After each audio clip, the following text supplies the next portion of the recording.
दोस्तों, नीतूज लाइब्रेरी में आप सभी का स्वागत है। आज हम चलेंगे रामायण के अयोध्या कांड भाग 2 में।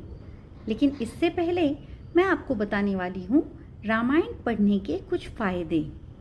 रामायण पढ़ने के फायदे ही फायदे हैं। रामायण एक महाकाव्य है। हिंदू धर्म में शायद ही कोई ऐसा होगा जो रामायण और इसकी कहानी के बारे में न जानता हो। रामायण में भगवान राम, सीता माता, लक्ष्मण, हनुमान जी, रावण और अन्य किरदारों की कहानी बताई गई है। रामायण से हम बहुत कुछ सीख सकते हैं। रामायण को सर्वप्रथम कवि वाल्मीकि जी ने संस्कृत में लिखा था। इसके बाद तुलसीदास जी ने रामायण का अनुवाद करके रामचरितमानस बनाया था, जिसका हम आज के समय में पाठ करते हैं। रामायण पढ़ने से किसी भी व्यक्ति को कभी भी नुकसान नहीं हो सकता। रामायण के इतने ज़्यादा फायदे होने के कारण हम आपको एक साथ सारे नहीं बता पाएंगे, पर कुछ फायदे मैं यहाँ पे आपको ज़रूर बताना चाहूँगी। पुराणों में कहा गया है कि जो भी व्यक्ति रामायण पढ़ता या सुनता है, उस व्यक्ति के अंदर से और उसके घर से सभी प्रकार की दरिद्रता दूर हो जाती है। दूसरा, अगर कोई व्यक्ति रामायण का नियमित रूप से पाठ सुनता या करता है तो उसके घर में माँ लक्ष्मी का वास होता है और उसे कभी भी धन की चिंता नहीं सताती। तीसरा, रामायण पढ़ने वाले व्यक्ति के परिवार में हमेशा खुशियाँ बनी रहती हैं, साथ ही भगवान राम की कृपा भी होती है। चौथा, ऐसा माना जाता है कि जिस घर में रोज रामायण का पाठ किया या सुना जाता है, वहाँ हनुमान जी हमेशा विराजमान रहते हैं। तो ये थे रामायण पढ़ने या सुनने के कुछ फायदे। आगे के भागों में मैं आपको और भी फायदों से अवगत कराती रहूंगी। तो चलते हैं हमारे अयोध्या कांड के भाग 2 पर। अभी तक हमने सुना कि मंथरा ने कैकेयी जी के मस्तिष्क में ये बात डाल दी है कि राम को वनवास देना चाहिए और उन्हें 2 वरदानों में से राजा दशरथ से ये मांग लेना चाहिए कि अपने भरत पुत्र को सिंहासन दिया जाए और राम को वनवास भेज दिया जाए। मंथरा ने स्मरण करवाया कि राजा दशरथ ने किस प्रकार इंद्र की ओर से दैत्यों के विरुद्ध युद्ध किया था। उस युद्ध में राक्षसों का नेतृत्व शंभर नामक दैत्य कर रहा था। चूंकि शंभर के पास अनेक मायावी शक्तियां थी, अतः देवतागण उसके संग युद्ध करने से भयभीत थे। एक बार जब दैत्यों ने देवताओं को छिन्न भिन्न कर दिया, तब राजा दशरथ ने उनकी राजधानी वैजयंत पर धावा बोल दिया। यद्यपि उन्होंने वीरतापूर्वक युद्ध किया, तथापि वे युद्ध भूमि में गंभीर रूप से घायल होकर अचेत हो गए। तब कैकेयी ने उन्हें युद्ध भूमि से लाकर उनके जीवन की रक्षा की। कृतज्ञता पूर्वक राजा ने कैकेयी से 2 वरदान मांगने के लिए कहा, किंतु कैकेयी ने उत्तर दिया कि आवश्यकता पड़ने पर वह वरदान मांग लेगी। तब मंथरा ने कहा, अब समय आ गया है कि तुम उनके वचनानुसार वरदान मांगो। प्रथम वरदान में भरत के लिए सिंहासन की मांग करना एवं दूसरे में राम को 14 वर्ष के लिए वनवास भेजने की मांग करना। राम की अनुपस्थिति में भरत को प्रजा के मध्य लोकप्रियता प्राप्त करने का सुअवसर प्राप्त होगा। तब एक अच्छे शासक के रूप में उसका पद सुरक्षित रहेगा। आगे मंथरा ने कैकेयी को सिखाया, कोप भवन में जाओ और अपने बहुमूल्य गहने, आभूषण एवं राजोचित वस्त्र को उतार दो। गंदे वस्त्र धारण कर ठंडे फर्श पर लेट जाओ। जब महाराज दशरथ तुमसे भेंट करने आए, तब मौन रहना, किंतु चिंता मत करना। तुम्हारे प्रति उनकी आसक्ति इतनी अधिक है कि वे तुम्हें उदास देख ही नहीं सकते। तुम्हें सुखी देखने के लिए वे कुछ भी कर सकते हैं। केवल इतना ध्यान रखना कि मन में तुम्हारी इच्छा दृढ़ बनी रहे। अपने पुत्र को सिंहासन दिलवाने के अतिरिक्त अन्य किसी बात पर संतुष्ट मत होना। उन्हें स्वर्ण, जवाहरात आदि वस्तुओं से न बहलाने देना। केवल उन्हें 2 वरदानों के वचन का स्मरण करवाते रहना। जब वे सहमत हो जाएं, तब तुम कहना कि तत्काल ही भरत का राज्याभिषेक किया जाए एवं राम को वनवास के लिए भेजा जाए। चूंकि अब तक कैकई का अस्थिर हृदय पूर्ण रूप से ईर्ष्या एवं लोभ के अधीन हो चुका था, वो मंथरा की युक्ति से प्रसन्न थी। उन्होंने अपनी दासी को यह सांत्वना दी कि वह उसके परामर्श का अनुकरण अक्षरशः करेंगी।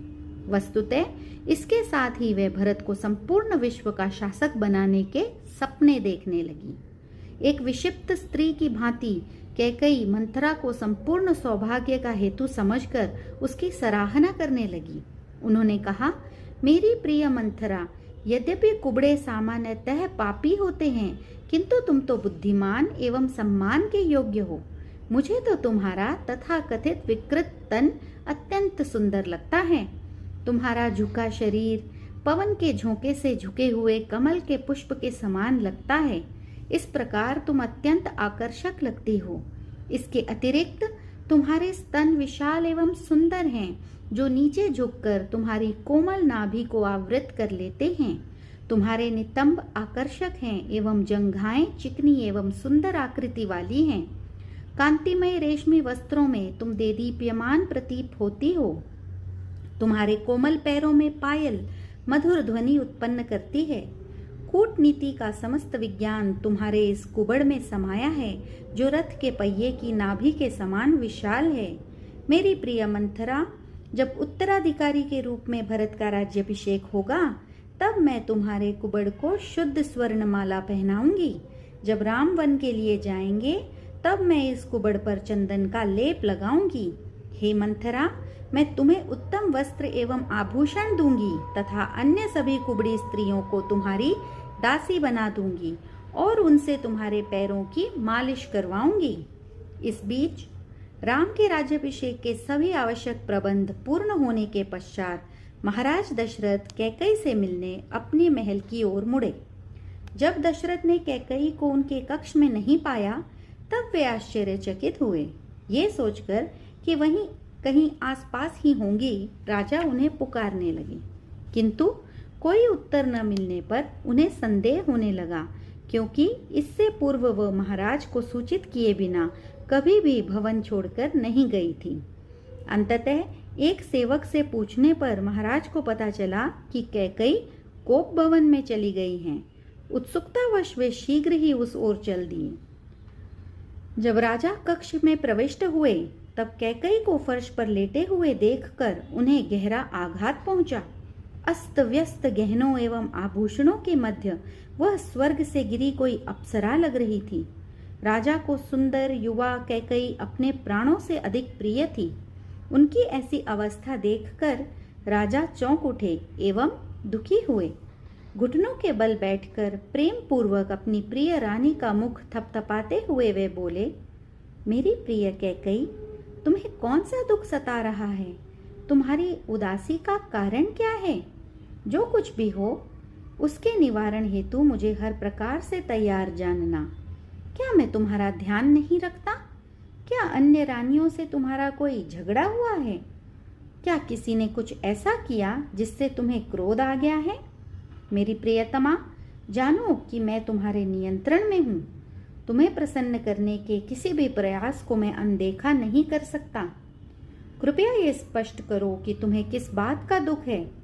मैं तुम्हारा दुख उसी प्रकार दूर कर दूंगा जैसे उदय होता हुआ सूर्य प्रातकालीन कोहरे को लुप्त कर देता है। कामदेव के प्रेम बाण से भेदित महाराज दशरथ भावनात्मक उद्वेगों के अधीन थे। राजा की बात सुनकर कैकई को विश्वास हो गया कि अब वह अपने लक्ष्य प्राप्ति में सफल हो जाएगी। कुछ क्षण मौन रहने के पश्चात कैकई ने उत्तर दिया, किसी ने मेरा अपमान या निरादर नहीं किया है। मेरे प्रभु, मैं आपको बताऊंगी कि मेरे मन में क्या है, किंतु पहले आप मुझे आश्वासन दें कि आप मेरी इच्छा निसंकोच पूर्ण करेंगे। राजा ने कैकई का सिर अपनी गोद में रखकर उनके बिखरे बालों को सहलाते हुए कहा, तुम जानती हो कि राम मुझे सबसे अधिक प्रिय है। मैं वचन देता हूँ कि मैं तुम्हारी आज्ञा का पालन करूँगा। तुम स्पष्टतः अपनी इच्छा व्यक्त करो, मैं उसे अवश्य पूर्ण करूँगा। ये जान लो कि मैं सदैव वही करता हूँ जो तुम चाहती हो। अब मुझे बताओ कि तुम्हें क्या दुख है। उनके द्वारा तीसरी बार आश्वासन दिए जाने पर कैकई निश्चिंत हो गई तथा उसे विश्वास हो गया कि उसके पति अब उसके नियंत्रण में हैं। पुत्र के प्रति पक्षपात के फलस्वरूप उत्पन्न रोष से उद्वेलित कैकई ने निम्नलिखित भयंकर शब्द कहे। 12 आदित्य, 11 रुद्र, 8 वसु एवं 2 अश्विन साक्षी दें। सूर्य एवं चंद्र, रात एवं दिन तथा चारों दिशाएं भी साक्षी दें। गंधर्व, राक्षस, पितृ, भूत, पिशाच और अन्य सभी जीव अब साक्षी दें। सत्य एवं धर्म के अनुयायी मेरे प्रसिद्ध महाराज ने मेरी इच्छा पूर्ण करने का वचन दिया है। देवताओं एवं दैत्यों के मध्य हुए उस युद्ध का स्मरण कीजिए मेरे प्रिय पतिदेव, जिसमें आप घातक रूप से घायल होने के पश्चात मृतप्राय छोड़ दिए गए थे। आपको स्मरण होना चाहिए कि मेरी सेवा के द्वारा आपके जीवन की रक्षा हुई थी। इसी कारण आपने मुझे 2 वरदान देने का वचन दिया था। हे उदार राजा, आप वे दोनों वरदान मुझे आज ही प्रदान करें, अन्यथा मैं दुखी होकर अपने प्राण त्याग दूंगी। अतः मेरा निवेदन है, राज सिंहासन के उत्तराधिकारी के रूप में भरत का अभिषेक किया जाए। इस कार्य में राम के लिए किए गए सभी प्रबंधों का उपयोग भरत के लिए किया जाए। ये मेरी पहली इच्छा है। मेरी दूसरी इच्छा है कि आज ही राम को दंडकारण्य वन में 14 वर्षों के लिए निष्कासित कर दिया जाए, जहां वे वृक्ष और मृग की छाल धारण कर निवास करें। कैकई का अंतिम प्रस्ताव सुनकर राजा घबराहट से स्तब्ध हो गए। दुख से आहत होकर उन्होंने सोचा, मुझे क्या हो रहा है? क्या मैं सपने में पूर्व जन्म का कोई दृश्य देख रहा हूँ? संभवतः मैं पूर्ण रूपेण विक्षिप्त हो गया हूँ। ऐसा सोचते हुए राजा दुख से व्याकुल हो उठे, अचेत होकर भूमि पर गिर गए। चेतना आने पर जब उन्हें स्थिति असहनीय लगी, तब कुछ क्षण पश्चात पुनः वे मूर्छित हो गए। दीर्घ काल के पश्चात जब राजा दशरथ को चेतना आई, तब उन्होंने अपने हृदय के अंदर भड़कती ज्वाला का अनुभव किया। अत्यंत क्रुद्ध होकर महाराज दशरथ ने कैकई से कहा, पापी स्त्री, तुम इतनी कुटिल हो कि मेरे पूरे वंश का नाश करने का हट कर बैठी हो। मैंने ऐसा क्या किया है?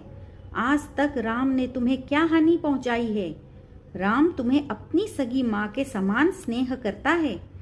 तुम उसे हानि पहुंचाने के लिए इतनी आतुर क्यों हो? राम सभी को अपने प्राणों से अधिक प्रिय हैं और मैं भी उसके बिना जीवित नहीं रह सकता हूँ। आवश्यकता हो तो मैं अपनी अन्य दोनों पत्नियों का त्याग कर सकता हूँ, किंतु राम का परित्याग मैं कदापि नहीं कर सकता। क्रोध का आवेग निकल जाने के पश्चात महाराज दशरथ का मन थोड़ा परिवर्तित हुआ।